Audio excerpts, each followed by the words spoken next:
আজকে মূলত কয়েকটি বিষয় শেয়ার করার জন্য আমি ভিডিওটা বানাচ্ছি। প্রথম কথা হচ্ছে, আমরা যারা ইসলামপন্থী আমরা আমাদেরকে এমনভাবে এখন তৈরি করা হচ্ছে যে আমরা একজন আরেকজনকে দেখতে পারছি না। হেফাজত জামাত ইসলামকে দেখতে পারছে না, জামাত ইসলাম সরমনাইকে, সরমনাই জামাত ইসলামকে, মানে এই জিনিসগুলো হচ্ছে। আপনি দেখেন এর প্রেক্ষিতে কী হচ্ছে, এই যে একজন হুজুরকে ফাঁসির রায় দিল আদালতে, আমরা দেখেছেন অবশ্যই। একই মামলায় অনেকজনকে মুক্তি দেওয়া হলো, একজন আলেমকে জঙ্গি ট্যাগ লাগিয়ে ওনাকে ফাঁসি দেওয়া হচ্ছে। আলেমরা এটা নিয়ে চুপ, অন্যান্য ইসলামিক দলগুলো দেখলাম যে এটা নিয়ে কোনো বিবৃতি পর্যন্ত দিচ্ছে না। প্রথম নম্বর ঘটনা। দ্বিতীয় নম্বর ঘটনা দেখেন, ঢাকার মধ্যে জামাত ইসলামের সমাবেশে একজন সাংবাদিকের উপর আঘাতের বিষয়টা আমি আপনাকে ক্লিয়ার করছি।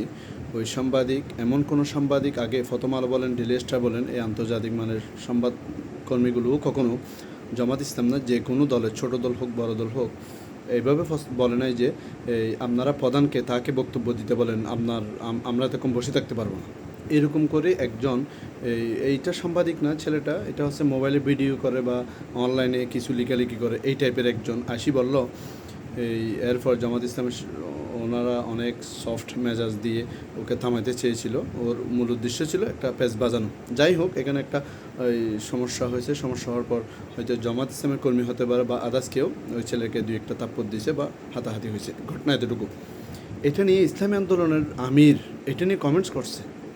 ওরা ক্ষমতায় আসার আগে যদি এভাবে সাংবাদিকদের লাঞ্ছিত করে, আহত করে, তাহলে ভবিষ্যতে কী হবে?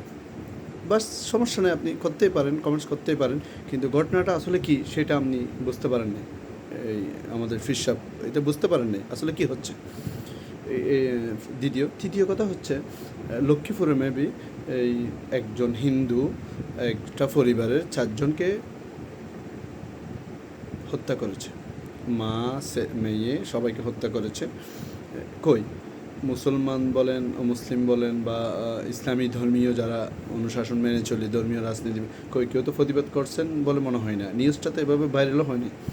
একজন সাংবাদিকের উপর জামাতের একজন কর্মী হাত তুলেছে, এইটা নিয়ে যত নিউজ ভাইরাল হইলো, আমাদের ইসলামপন্থীরা যেভাবে নিউজটা ভাইরাল করে দিল, একজন আলেমকে ফাঁসি দিয়ে দিল, নির্দোষ একজন আলেমকে 20 বছর জেল কাটার পর, এটা নিয়ে তো আপনি নিউজটা ভাইরাল করতে পারেন নাই, এবং এটা নিয়েও তো আপনি কথা বলতে পারেন নাই।